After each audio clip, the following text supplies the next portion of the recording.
apakah Yesus itu Nabi Isa atau bukan?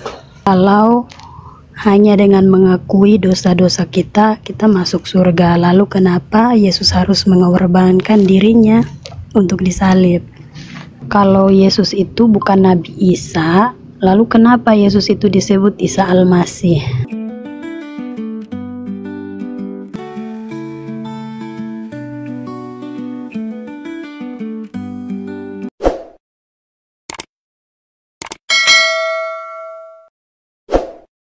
Aku kan kerja sama orang-orang Muslim nih, aku ditanya apakah Yesus itu Nabi Isa atau bukan. Jadi kalau ditanyakan apakah Yesus itu adalah Nabi Isa? Tidak. Coba kamu bilang sama mereka, di mana bu di sejarah bahwa Isa itu lahir di bawah pohon kurma? Kami punya data sejarah bahwa Yesus itu lahirnya di kandang domba. Kamu punya nggak data sejarah Isa lahir di bawah pohon kurma? Kalau nggak punya, berarti nggak sama. Itu yang pertama. Yang kedua, kamu bilang, ibunya siapa? Ibunya Isa kan Maryam, saudara Harun. Berarti dari suku apa? Dari Lewi kan? Nah, Yesus kami, Bunda Maria itu bukan orang Lewi, tapi orang Yehuda. Bapaknya Eli, ibunya Ana. Sedikit lain. Oh, Begitu. Jadi ibunya aja beda, tempat kelahirannya juga beda. Jadi kalau mereka bilang apakah Yesus kalian sama dengan Nabi Isa, tidak. Kami punya data sejarah bahwa Yesus disalib dan dia telah bangkit. Kamu punya nggak data sejarah dia itu diangkat? Atau hanya asumsi teologimu doang?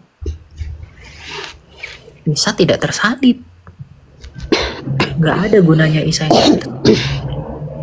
Begitu ya. terus kata mereka kalau hanya dengan mengakui dosa-dosa kita, kita masuk surga. Lalu kenapa Yesus harus mengorbankan dirinya untuk disalib? Oh ya, dia harus tersalib sebagai tanda pengampunan itu. Ibrani 9 ayat 22. Tidak ada pengampunan dosa tanpa penumpahan darah. Sebelum Tuhan Yesus, orang Yahudi ketika mereka mau meminta pengampunan dosa sama Tuhan, mereka memercikkan darah di atas tutup pendamaian bait suci. Karena darah itu adalah simbol nyawa. Maka mereka memercikkan darah itu di atas tutup pendamaian sebagai tanda pengampunan dosa. Maka Tuhan Yesus juga memberikan darahnya bagi kita untuk pengampunan dosa-dosa manusia. Jadi mengapa dia harus mati? Justru dia harus mati untuk bisa mengalahkan kematian itu. Dia harus masuk ke dalam kematian agar dia bisa menang atas kematian itu. Dengan apa dia menang? Dengan kebangkitannya. Bukan yang mati lalu membusuk begitu saja. Tuhan Yesus berkata, akulah kebangkitan dan hidup. Bagaimana mungkin kita bisa percaya dia adalah kebangkitan dan hidup kalau ia tidak mati? Jadi Tuhan Yesus tuh harus mati untuk membuktikan bahwa dia bukan pendusta. Dia adalah orang benar. Dia tidak suka berdusta seperti nabi-nabi yang lain.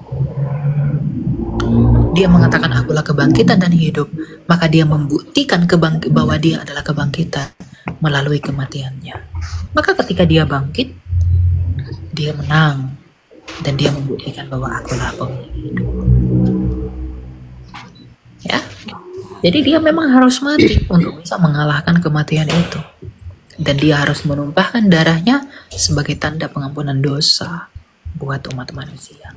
Terus apa kata mereka, apa artinya tembok ratapan? Apa arti dari tembok ratapan itu? Tembok ratapan itu adalah tembok sisa. Tembok ratapan adalah tembok dari sisa bait suci yang telah dihancurkan oleh Jenderal Titus pada tahun 70. Hancurnya bait suci itu telah dinubuatkan oleh Tuhan Yesus. Dia menubuatkan tentang kehancuran Yerusalem. Dan itu benaran terjadi. Yerusalem dihancurkan. Bait suci dihancurkan. Itulah kekuatan Yesus Kristus. Dia sudah menubuatkan bahwa nanti bait suci itu akan hancur, tak satupun batu. Kita lihat ayatnya ya. Jadi kekristenan itu memang sempurna di dalam kedaulatan Allah.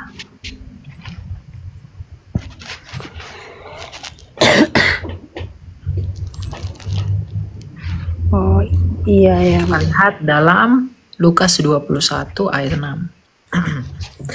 Apa yang kamu lihat di situ?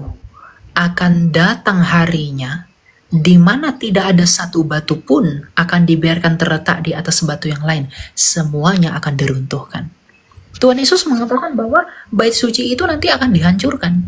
Dan beneran pada tahun 70, 40 tahun sebelum 40 tahun setelah kelahiran 40 tahun setelah kenaikan Yesus Kristus, bait suci dihancurkan. Jadi tembok ratapan itu sisa dari bait suci. Jadi orang Roma itu mau menunjukkan kekuasaannya. Mereka berkata, jangan kita ratakan semua bait suci. Kita harus sisakan tembok barat agar seluruh dunia tahu bahwa Roma pernah berkuasa atas Yerusalem. Maka sekarang tembok ratapan itu adalah sisa dari bait suci yang dibangun oleh Salomo itu. Maka bait suci tembok barat itu tidak punya arti bagi kita orang Kristen. Karena bait suci yang sesungguhnya sekarang kita adalah Kristus. Yesuslah baitnya kita. Kepada Dialah kiblatnya kita. Bukan lagi ke bait suci. Lalu mereka sering bertanya kepada saya, katanya, mengapa kamu menyebut Allah itu Bapa, sedangkan Yesus itu anak? Mengapa kamu selalu sebut begitu? Ya memang Tuhan Yesus mengajarkan doa Bapa kami kan. Yesus memang bukan Bapa, tapi Tuhan Yesus mengajarkan kita harus memanggil Bapa. Yesus bukan Bapa loh. Jangan sebut Yesus Bapa. Iya. Tapi Tuhan Yesus yang adalah anak dari Allah, anaknya Sang Bapa, Dia mengajarkan kita berdoa kepada Bapa. Dengan dalam doa Bapa kami. Kita menyebut Dia Bapa itu sebagai hubungan kita yang intim dengan Dia. Tuhan Yesus sendiri yang mengajarkan doa Bapa kami. Begitu. Ya? Iya, Makanya mengerti. kata, mintalah kepada Bapa di dalam namaku. Jadi kita harus berdoa kepada Bapa, Bapa yang baik. Baru kita berdoa, baru terima kasih Bapa, di dalam nama Yesus aku telah berdoa. Di dalam Yesuslah kita bisa berkenan di hadapan Bapa. Maka doa-doa kita pun itu hanya bisa berkenan di hadapan Bapa di dalam nama Yesus, yang oleh Yesus kita bisa mengenal siapa Bapa. Lalu Kak Elia katanya kalau Yesus itu bukan Nabi Isa, lalu kenapa Yesus itu disebut Isa Al-Masih? Isa Al-Masih kan, Isa Al-Masih kan bukan berarti Nabi Isa. Jono di Jawa sama nggak dengan Jono yang di Sumatera? Nggak sama kan? Iya, sama. Namanya sama-sama Isa, bukan berarti pribadinya sama. Karena apa? Isa itu sebenarnya nama bentuk lain dari koresponden fonetik nama Yunani-nya Kristus. Dalam bahasa Yunani namanya adalah Yesu. Yesus tambah sufiks S. Lalu Isa dalam bahasa Syria Timur, Iso orang Barat sebutkan. Jadi Isa, Iso, Isa, Yesus, Yeshua, selama itu diambil dari Alkitab, itu adalah pribadi yang sama. Jadi Isa Al-Masih di dalam Alkitab itu sama dengan Yesus Kristus yang ada dalam Alkitab. Tapi Isa Al-Masih yang dalam Alkitab itu tidak pernah sama dengan Isa Al-Masih yang ada di dalam kitab mereka. Begitu. Iya.